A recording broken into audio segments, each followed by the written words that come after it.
Hello friends, Radhe Radhe. Welcome to मेक हास corner. तो आई होप कि आप सब लोग प्यार से होंगे, अच्छे होंगे और खुश होंगे अपने घर में। ओके, तो आज का सीन कुछ ऐसा है कि किचन का एक पार्ट मेरा क्लीन हो चुका है, पूरा सेट हो चुका है। तो मैं कुछ हद तक खुश हूँ, सेटिस्फाइड हूँ और कुछ शॉपिंग करी थी जिसको मैं आपके संग शेयर करने वाली हूँ। तो चलते हैं।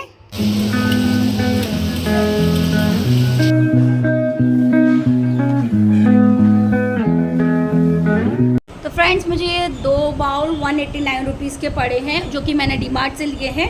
और मुझे डीमार्ट में ये दिख गए थे तो मुझे अच्छे लगे। मुझे लगा कि मैंने महंगे ना लिए हों, और अगर मैंने महंगे लिए हैं तो आप मुझे कमेंट्स में ज़रूर बताइएगा कि 189 में मुझे होपफुली कि मैंने महंगे ना लिए हों, नहीं लिए हों। भगवान प्लीज़, दुख होता है जब अगर महंगी आ जाए चीज़, तो है ना, और खुशी होती है कि अगर सस्ती ले आए। तो मुझे तो लगा कि मैं सही रीज़नेबल रेट पे लेके आई हूँ। और अगर आपको लगता है कि मैं महंगी लेके आई हूँ तो कमेंट में ज़रूर बताइएगा। 189 में 2 बाउल्स। तो फ्रेंड्स, ये 50 रुपीज़ में मैं इसको लेके आई हूँ, क्योंकि मुझे ये लगा कि ये मार्केट में 50 रुपीज़ में नहीं मिल सकती, क्योंकि ये बहुत ही क्यूट लग रही थी। कलर भी बहुत सुंदर था इसका, और ये मेरी रिक्वायरमेंट है, क्योंकि मेरी बॉटल का नोज़ल बहुत ही ज़्यादा छोटा है। ऑयल फिल करते हैं तो वो फैल जाता है, तो मुझे इसकी रिक्वायरमेंट हो रही थी। मोस्टली ये छोटे वाले की रिक्वायरमेंट हो रही थी, और ये मुझे सडन दिख गया तो मैं लेने से नहीं रुकी, तो मैंने ले ही लिया। और ये बड़े काम के लिए, जब कुछ बड़ा कुछ भरना करना हो, मोस्टली हो ही जाता है घर में, यूज़ आती ही आती है ये सब चीज़ें। तो ये, और ये मल्टीपर्पज़ बॉक्स है। ये ज्वेलरी रखने के लिए, मेडिसिन रखने के लिए। और अभी तो हमारे घर में पीहू झगड़ा कर रही है कि इसमें वो अपनी यूज़फुल चीज़ें रखेगी, जैसे कलर वगैरह हो गया उसका जो भी। बाकी ये बॉक्स मल्टीपर्पज़ यूज़ का है। इसमें ये देखिए सेक्शन भी बने हुए हैं, बड़ा छोटा इस तरीके से। और ये पीछे काफ़ी अच्छी डेप्थ में आपको बॉक्स मिला है। तो मुझे ना शौक़ है, मतलब कहते नहीं, मैंने आपको बताया था ना कि मेरे हस्बैंड आगे निकल गए थे उस सेक्शन से और मैं वहीं खड़ी रह गई थी, तो वहाँ से ये मैं छाट के लेकर आई हूँ। और ये मुझे, ये भैया ने इसका रैपर फाड़ दिया है। आई थिंक ये मुझे 250 रुपये का पड़ा था ये बॉक्स, तो मुझे रीज़नेबल लगा। इसकी क्वालिटी भी, इसकी प्लास्टिक बहुत अच्छी है। तो डीमार्ट में ना रीज़नेबल रेट पे काफ़ी अच्छी अच्छी चीज़ें मिल जाती हैं, तो मैं ले ही लेती। तो फ्रेंड्स, अभी मुझे कुछ समय से ना गार्डनिंग का बड़ा शौक़ लग रहा है, और होपफुली मैं कोशिश कर रही हूँ कि मैं अच्छे से गार्डनिंग कर सकूँ। तो अभी जो गार्डन एरिया डेवलप करना है हमको, हम उसकी तैयारी करने लगे हैं। तो ये मैं उनके लिए गमले लेके आई थी उधर के लिए, ये पॉट्स हैं और ना ये 6 पीस लेके आए हम। ये एक में एक फंस गया है, यस, और ये एक में एक फंस गया था। तो ये अच्छा काफ़ी लार्ज साइज़ में है, इतनी मुझे रिक्वायरमेंट थी इसकी। और ये मुझे करीबन 250 रुपये पर पीस पड़ा है, और ना इसकी क्वालिटी काफ़ी अच्छी है। तो हम लोग जब ये ले रहे थे तो साथ में हमने वो, इसको क्या बोलते हैं, आई थिंक सो, मुझे नहीं पता इसको क्या बोलते हैं, पर हाँ, थोड़ी गार्डनिंग का शौक़ चल रहा है तो थोड़े इस टाइप के पॉट्स भी मैं लेके आई हूँ। इसमें धनिया और भी जो भी चीज़ें होंगी जो मैं गार्डनिंग में यूज़ कर सकूँ, किचन गार्डन जैसा कुछ डेवलप कर सकूँ, उसके लिए मैं ये लेकर आई हूँ। ये 3 पीस हैं, 1 2 3, ये आप देख सकते हैं।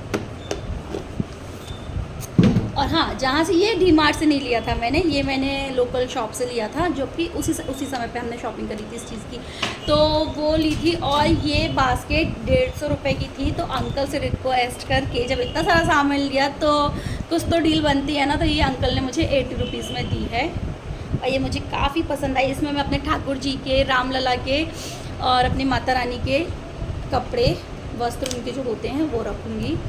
काफ़ी एक और है मेरे पास में। बाकी अच्छा लगता है कि भगवान की चीज़ें भी अरेंज होकर रखी रहें, तो उसके लिए मैं कोशिश करती रहती हूँ कि hope you like my video and subscribe my channel and like share comment ज़रूर करिएगा। और हाँ, मैं जैसा कि मैंने आपको बताया कि अगर आपको मेरी शॉपिंग कॉस्टली लगी हो तो प्लीज़ कमेंट करके ज़रूर बताइएगा।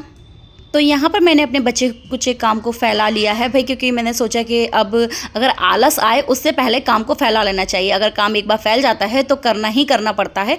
तो यहाँ बच्चे खाना पीना खा चुके थे हम सब लोग, और बच्चे अपने खेलने में बिजी हो गए थे और हम अपने काम पर लग गए थे। यहाँ तो रैक मैंने मोस्टली ख़ास तौर से सारे क्लीनर्स अरेंज करके रखने के लिए ही बनवाई थी, और ये मेरा फेवरेट पार्ट बोल सकते हैं किचन का, क्योंकि लेडीज़ों को मोस्टली चीज़ें ये सब रखना पड़ती हैं और ये ज़्यादातर फैली ही दिखाई देती हैं। ब्रश कहीं और है, क्लीनर कहीं और पड़ा हुआ है, तो यहाँ पे मैं सब एक ही जगह पर रख लेती हूँ और सब मुझे आसानी से मिल भी जाता है। मतलब कि बच्चों से भी बोला जाए कि उठा के ला दो तो उन्हें ईज़िली सामान मिल जाता है और वो ला के मुझे दे देते हैं।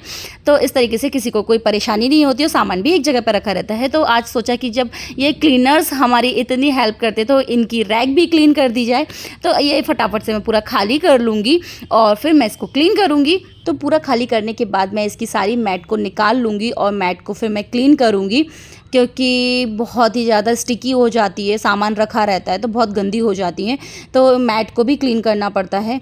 तो मैट लगाने से एक प्रोटेक्शन ये रहता है कि नीचे का ज़्यादा गंदा नहीं होता है और हमें ज़्यादा क्लीनिंग करने में एफ़र्ट नहीं लगाना पड़ते हैं। तो यहाँ मैंने ना वही क्लीनर यूज़ किया है जो कि होममेड क्लीनर है, मोस्टली सभी घरों में यूज़ होता है। मेरी मम्मा तो मोस्टली इसी क्लीनर को बनाकर ही यूज़ करती है। तो इसमें मैं ना विम लिक्विड लिया है, थोड़ा सा खाने का सोडा, विनेगर और पानी डालकर मैं इसको लिक्विड को बना लेती हूँ और इससे मैंने अपनी मैट को क्लीन कर लिया और बहुत ही आसानी से ये क्लीन भी हो जाता है। और ना ये रैक निकलती नहीं है, तो इसके लिए मुझे वैक्यूम का सहारा लेना पड़ता है, क्योंकि ये रैक निकलती नहीं है तो इसका डस्ट भी अच्छे से नहीं निकल पाता है। तो इसलिए वैक्यूम के सहारे पूरी डस्टिंग हो जाती है और डस्ट निकालने के बाद मैं इसको अच्छे कपड़े से, मतलब क्लीनर यूज़ करके अच्छे कपड़े से मैं क्लीन कर लूँगी, जिससे कि इसमें कोई गंदा पार्टिकल रह ना जाए, अच्छे से क्लीन हो जाए। क्योंकि ये मंथली सफाई होती है तो इसमें डीप क्लीनिंग इसीलिए बोला जाता है कि भाई अच्छे तरीके से इसमें कोई गंदा पार्टिकल रहना नहीं चाहिए, बिल्कुल अच्छे से क्लीन हो जाए।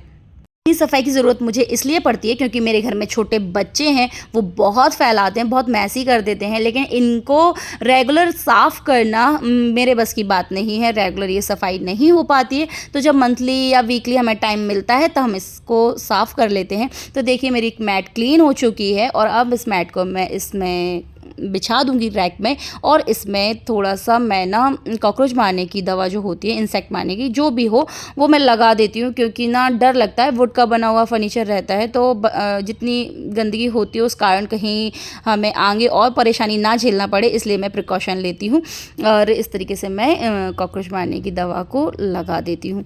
तो बस मेरी क्लीन हो गई रैक और अब मैं सारा सामान अरेंज कर दूँगी।